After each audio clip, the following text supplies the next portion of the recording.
some questions that I'm going to pose, and then we're going to open up the floor for some questions. So note to you all, prepare yourselves. If a question crosses your mind as we're going through, just note it down, and then I'll run around with this microphone at the end. So this one is for both of you. Why do you think climate resilient water management is dependent on meaningful community engagement and solutions from your perspectives? Thank you. You'll go.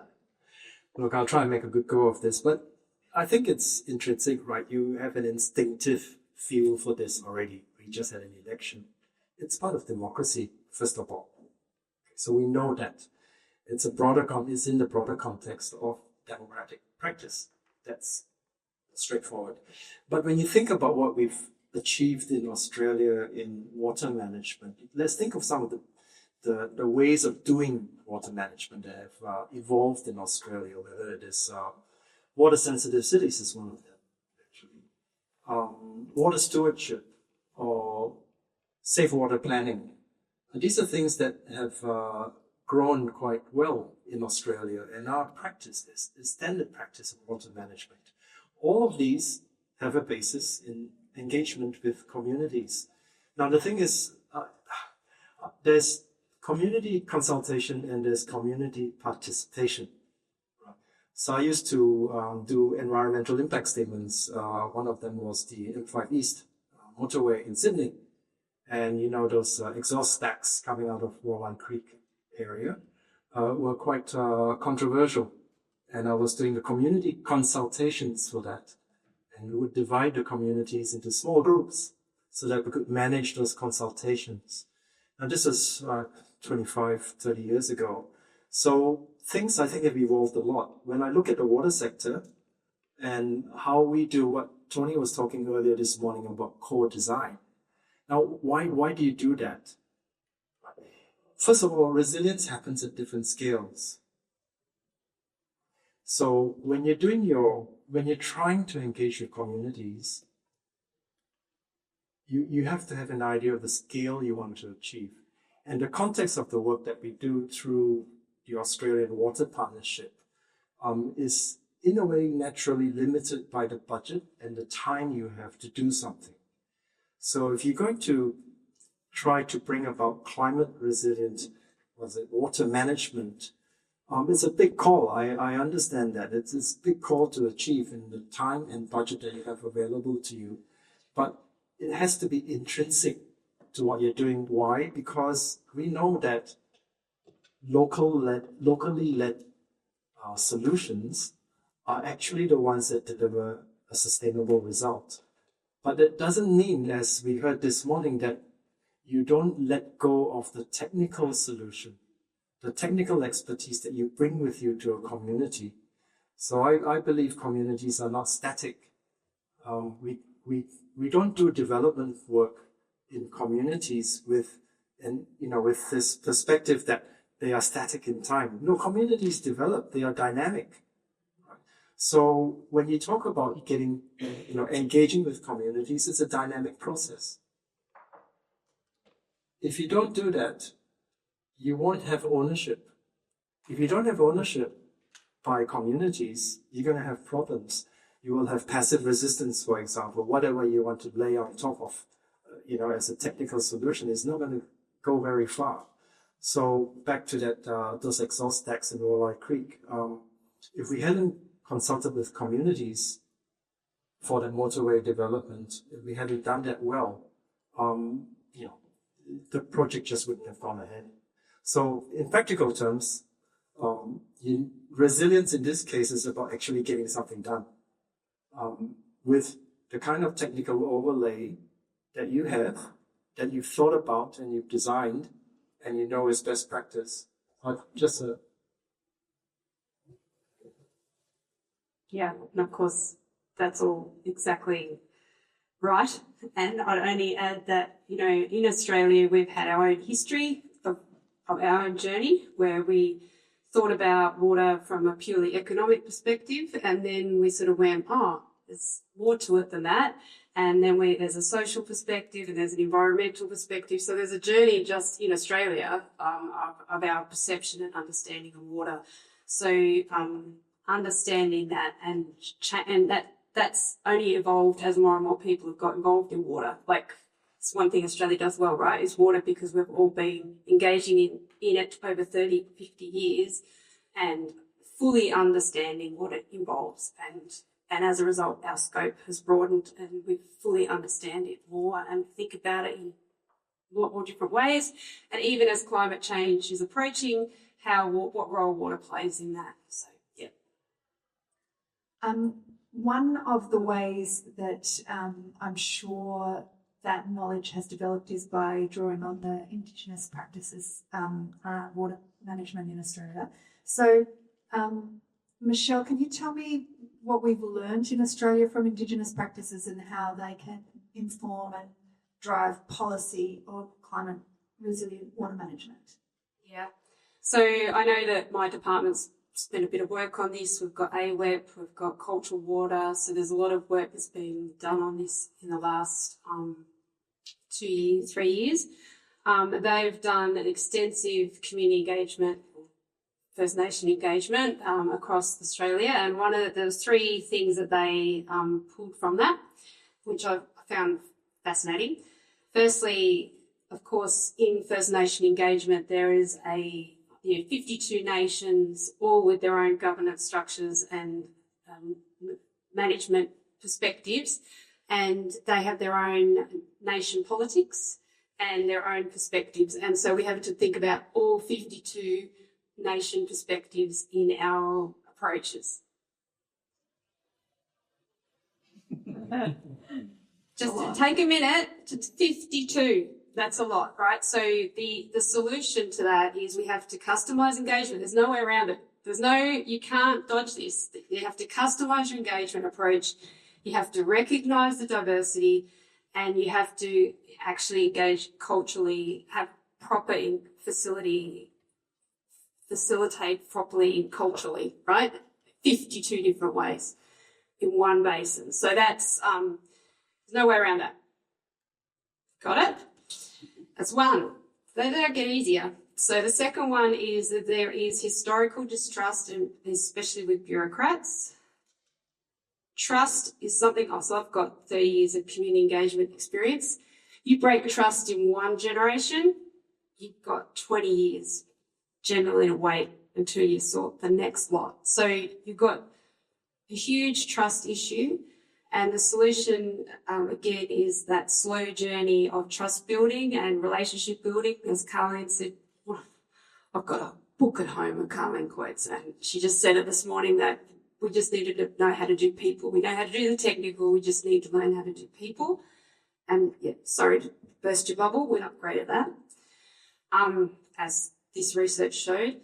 And the third one is water is insanely complex in Australia, and we need to make it more simplified, and we need to rethink how we communicate it, how I feel about that, and B, perhaps we could think about the way we've established our systems and refine them and make them more simple. And also, if we're not going to do that, we have to provide legal assistance to First Nations people, or we have to provide them with technical assistance that they need to understand it. So there's huge learnings from that work, which is very challenging. And you're reminding me, just as a side of some of the work that we do around complexity and dealing with complexity and leading in complexity, and acknowledging that when the problem is purely technical, and sometimes the problem is purely technical, we can use best practice and be pretty confident that we're going to have a great result. But when the problem involves any level of complexity, which is where actors or agents within the system are having an impact on each other that then has an impact on something else, and it all happens too quickly for you to respond to in real time, we have to change our approach. So I think when you're talking about 52 nations and trying to figure out how to best serve all of those, there's a lot of learning as you're flying the plane going on, and that is not to be taken lightly. That's very difficult work. Okay, I have a question for you next, Gerard, and it's, open to you too, Michelle, but Gerard, how do Australian government agencies navigate the tension between the provision of Australian technical expertise and the idea of also supporting partner country-led priorities? Thank you. It's a creative tension, and which is good, because then ideas are challenged and thrown around, and people come to a conclusion about what they want to do. But generally, the Australian government policy on development has a strong focus on locally led development. So that's very important. So all our development work has that idea of locally led solutions. But at the country level, we've just gone through a process where we produced our country strategies that we call TPPs. These country strategies were produced with input from our partner governments. So they're not done in isolation from their opinion and what their priorities are. And they're developed in line with the priorities of each of those countries that we work in. So it is a partnership. Australia does not do development work in a country without paying strong attention to what that country's priority is. But having said that, there are some things which are, I could say, not negotiable. So it's the safeguards work, or the sorry to use the acronym now, JETSI. Now I'm a bit fearful of using the acronym after this morning. But so those things are not negotiable. They are strong policy pillars for our development work, and you know that because that's what you're also working with, right? As partners of the Australian Water Partnership. We work in these mutually respectful partnerships, and our development assistance tends to have extremely strong alignment with the priorities of partner country, but we don't work across every sector. And in fact, we have to work according to our strengths.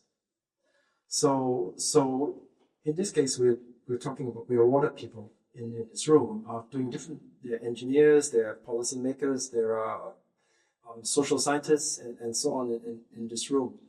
But in the water context, all of the skill sets you have are important. This is a comparative advantage for Australia. Australia is good at managing water. Sure are. Okay, there you go. Here's the proof. We're good at it. And those things I mentioned just now, water stewardship, water sensitive cities, and so on. These are things that have grown so strongly in Australia. We have something to offer. So in a country where country A may not have a strong national priority for water.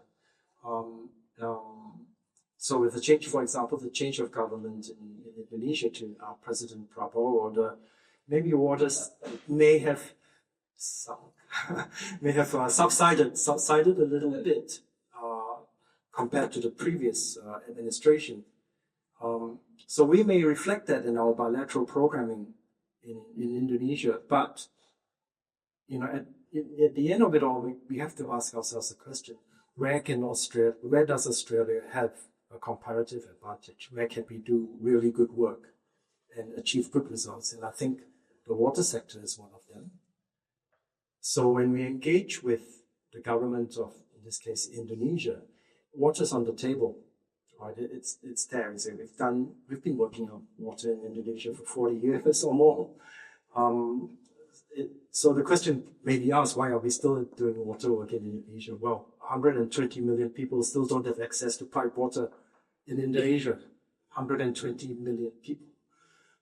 And it's a major obstacle to sustained economic growth. So, yeah, it's on the table. But, if it's not the highest priority of a partner government, doesn't mean we don't want to do it. So it reflects our comparative advantage. It reflects our analysis of that country's context. what are the obstacles to sustainable economic growth in the country? What are the obstacles to equity? What are the obstacles to inclusion? And of course, then the partner government. What do they want? So it's a negotiation process. Then there's a partnership.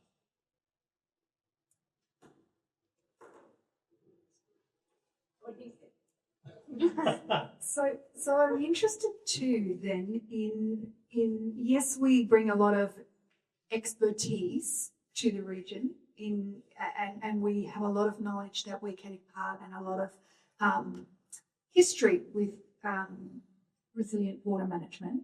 I'm interested in what we have learnt as an Australian government from countries in the Indo-Pacific, but also more broadly, when it comes to climate resilient water management. What are we learning in engaging in that process? This is what I was thinking. Oh no, Yeah. it's for both of you. So yeah. I'll try and start it off. Look, there was reference to Star Trek earlier on this morning. It was great. Yeah, it was I told you I was going to mention it. And it's so you made me ponder about it. What is this?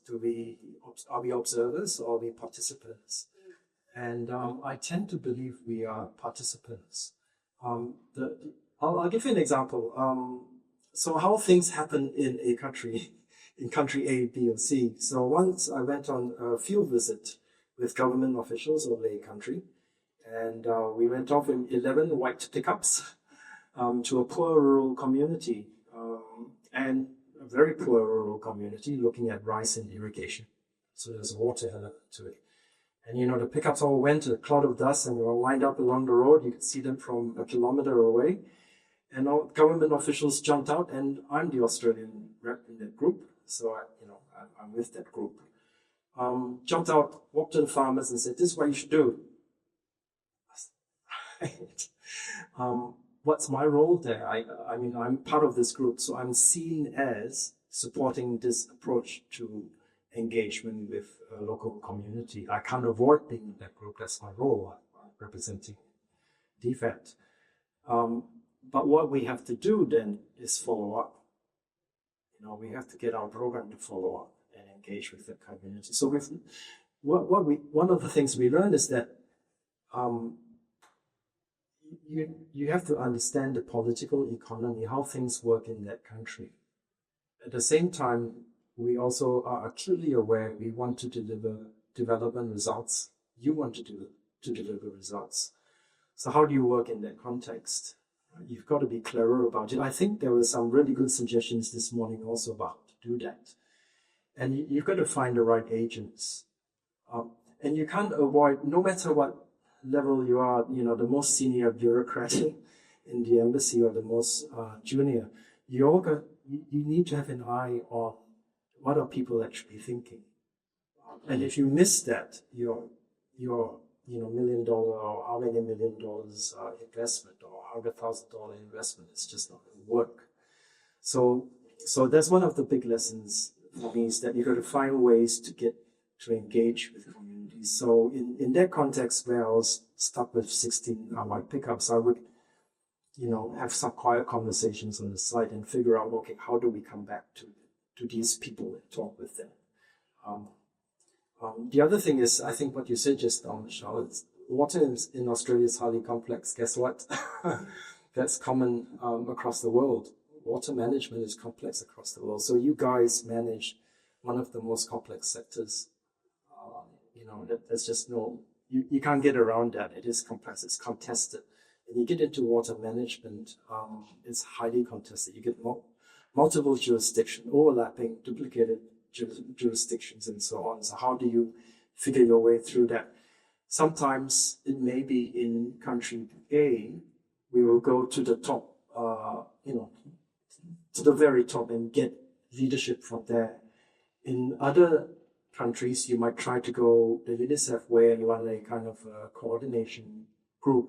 But you always need to know what the other donors are doing. Because we're on the same path and how we work with them and coordinate. you also need to understand the capacity of your partner institutions, the governments that you're working with. Craig, you know that very well, right? We spend many a hot, sweaty day in the Ministry for Water Resources or Division for Water Resource Management, trying to figure out how to achieve things. And it wasn't always a straight path.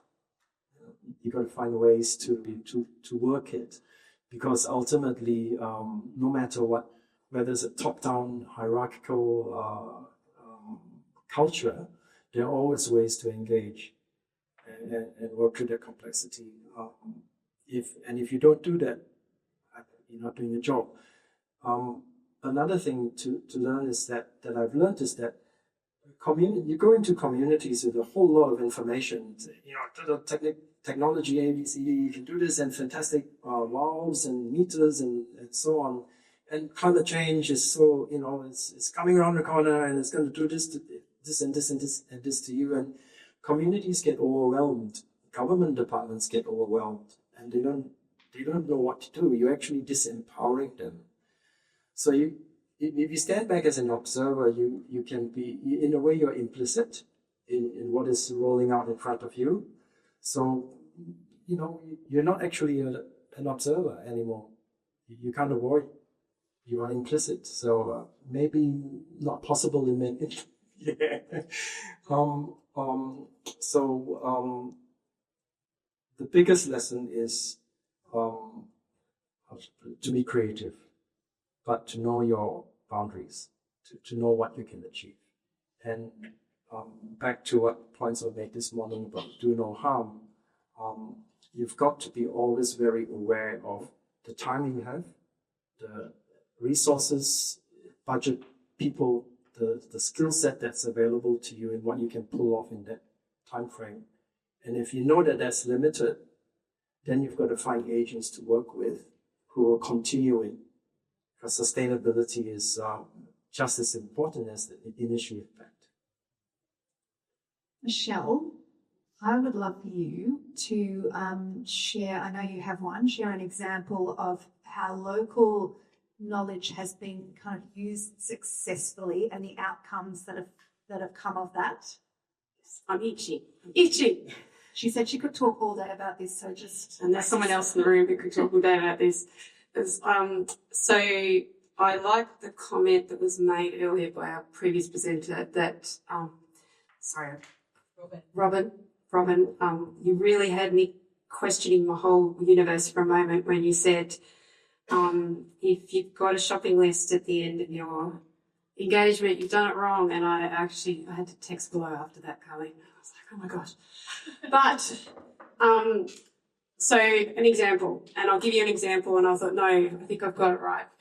So, 30 years of community engagement. Community engagement, I can read a room. That's what I do for a living. And we've done it all the ways that Gerard said. There's, the utes driving up, the in and out, the small groups, the butcher's paper. Oh my God, don't get me started that butcher's paper. But, so that's my life. And I've sort of finished that time in my life with this, the most amazing thing I've ever done in my life. And that was what we call the upstream, downstream community, we call them farmer exchanges. So you just take one cohort of a community, not everybody on a bus, just one stakeholder group. And you get some from upstream, you get some from downstream, and you put them all on a bus. And you ask them what they want to see, what they want to do, what they want to investigate, and you skill them up and you empower them to do that.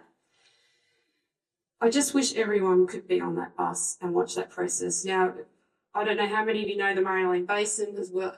Like, South Australians don't get on great with Queenslanders and vice versa, or they call it the Goondiwindi versus Gore town hall. But you put those two representatives from those personalities on a bus and you watch and you make them just drive across the Murray Basin. And by the end of it, my favourite story was a fisherman in the south. We got an irrigator from the north. He invited him to his home. He sat them down. He gave them cups of tea, and they're all sitting there with cups of tea. And he had a presentation on his TV. And he sat there and he went through his presentation, and then he started blasting them with, "You're open channels and you're wasting water and there's no water getting to my fish." And he just yelled at them, and I'm like, oh my gosh, how am I going to get these people out of here? I was doing a whole exit strategy and which car was parked behind which car and how am I going to get them out? And like, this is going to turn into a nightmare. By the end, they were hugging each other and they invited each other to each other's house. We're too scared to do conflict, and community know how to do conflict, and they actually need the opportunity to do conflict. And they do it really well if you give them the space and the time to do it. And those relationships to this day, I mean, I think Colleen was with them the other day, to this day, they're now funding that and doing that themselves, that upstream, downstream. They're like, well, we want to see this part of the basin now. We want to see that part of the basin. So if I know that this is not possibly the right story for this context, you don't have the budgets and the time for this stuff, but I don't know how you can write it into your work, but it's all part of setting the groundwork before you arrive, probably. But it is so valuable. It's so valuable. Sorry, I couldn't give a good story, but I know that works. That's all. I mean, a relevant one, but that one works really well. One of the things I love about that story, Michelle, is the idea of not shying away from conflict and the ability to sit in discomfort and allow it to play out and allow it to be what it is. And yes, that might have been a disaster. There are probably 10 stories for every one of those, but it's worth it. It's worth it for every one. And I think from my perspective and the work that I do, we all need to get better at it. And we're not going to get better at it if we don't practice it, if we don't put ourselves in really difficult, uncomfortable situations some of the time and have conversations that challenge us. So I love that story. Thank you. And that wasn't all day, so well done. The abridged version. Now I'm going to ask both of you one more question, and then I'm going to open up for questions from the room. So this is a general one. What priorities do you see for climate resilient water management in the coming year? Priorities.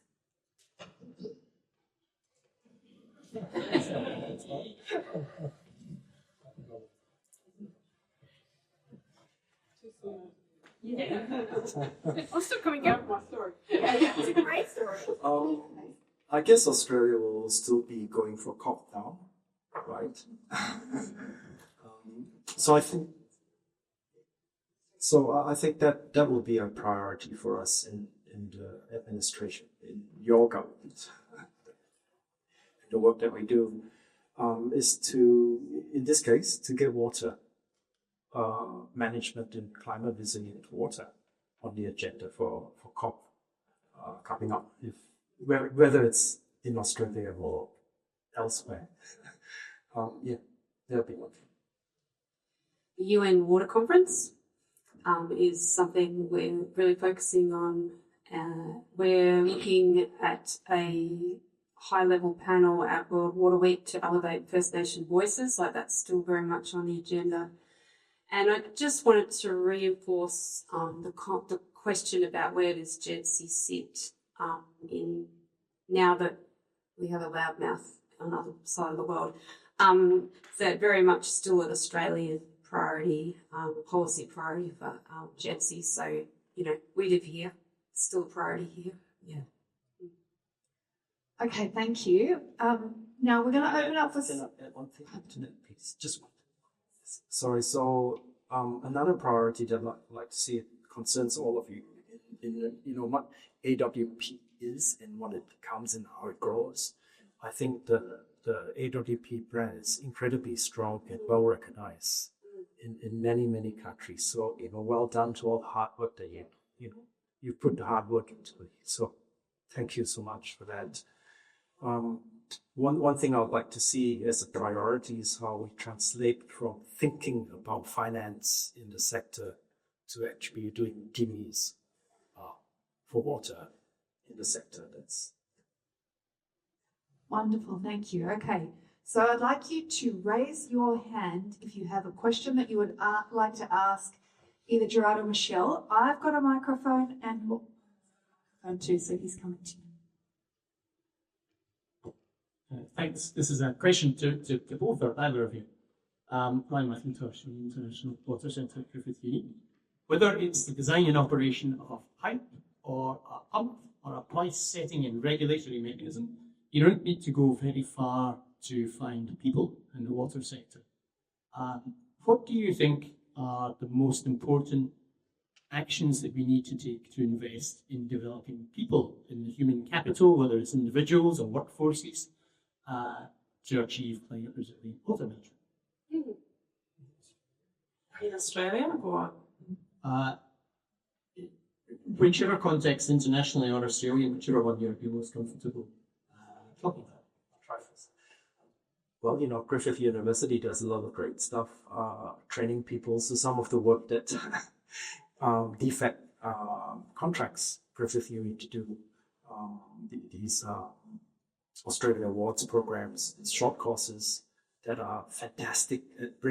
Actually, it's not just about individuals learning about water management or water sector technical, gaining water sector technical knowledge. It's actually creating a space. I think you're talking about creating the spaces where we get people from different departments in the country, in our partner countries, to sit together, work together, and be students together about water. That actually does more than just the gaining of knowledge.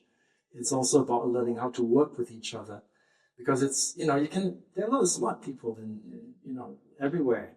It's sometimes it's about how they work together to deliver a result. So that's one thing. When we did, it's actually planning, designing and implementing good programs back to local engagement. So I'll use one example, our performance-based grant program in Indonesia, where we work with 17 utilities. And for that program, as part of our infrastructure work partnership in Indonesia, we developed a menu of about 17 indicators for the utility to pick and to choose what they wanted to perform against, whether it is reducing non-revenue water or improving energy efficiency, developing good business plans, improving water quality, and implementing a customer service model. So each utility selected its indicator that it wanted, and there were grants associated with achievement of the targets against those indicators. And when we went and did our final evaluation and went to all the utilities and asked them what was the best thing about this, the word that was most commonly used was it motivated us. So this thing about learning is partly about motivation. You have a bunch of students in the classroom and they're not motivated, they're not going to learn anything. But good programs will motivate people, and they will learn however, whatever way they can find to learn, they will learn, whether it's on the job or to go and study somewhere. So I think that's part of the key to it. We need a good UNESCO recognised organisation. So that's just a plug for Griffith University. Yep. I don't think I have anything else to add to that. It's been fascinating. Thank you both for your contribution. I really enjoyed the conversation. One of the things that I really fix out for you is just the complexity of water. And water is complexity, and it is contested. But it's also essential to enable everything the governments have to do right across the board in every portfolio area. Or it's limited. So the thinking on, when we ask what is the priorities for the next little while, and UN World Forum and COP, what's Australia's driver in that to be a leader about the conversations we need to move towards? Not where we've been, not where we're at, but where's the conversation turner that we can actually use those forums to actually put up as a PAFA. And I'll give you an example. How do we actually flip from talking about community resilience and actually flip it to water as enabler of that community resilience? 80% of what's going to happen with climate change is to be felt in the water sector. So how do we elevate those conversations about community resilience, climate adaptation, and it's all about water steward? You know, that's the kind of thing I'm thinking that might be something we could prioritise through our opportunities in those Yeah. forums. That's good. Thanks, Colleen, for raising that. And I just did the government thing and just listed the top 5 things in my head. But to elaborate further, we are looking to, in the lead up to the UN Water Conference, having a regional process of engaging voices and to try, and I'm not going to, because I've not done this before, so it's new to me, but my understanding is that we're going to try and get opportunities to talk about this and to talk about the nexus issues across our regions and try and feed those collective thoughts into the UN water process and other processes that are going on parallel to that. COP, for example, try and feed that through declarations and roundtables and things like that. So for those who understand how that works better, could explain it better. But yes, that is a priority for DCCEEW, and we are looking to try and take those next steps. Okay, I'm so sorry. I know that there are a couple of questions left, but we are pressed for time. We're running a little bit over. So you two are going to be around for the rest of the afternoon, is that right? You're going. She's running away. So if you would like to grab either of our two guests to ask that question, they'll be around. So apologies that we didn't get right to everybody. It was because I was too chatty probably at the beginning. So could we put our hands together for our thank you very much.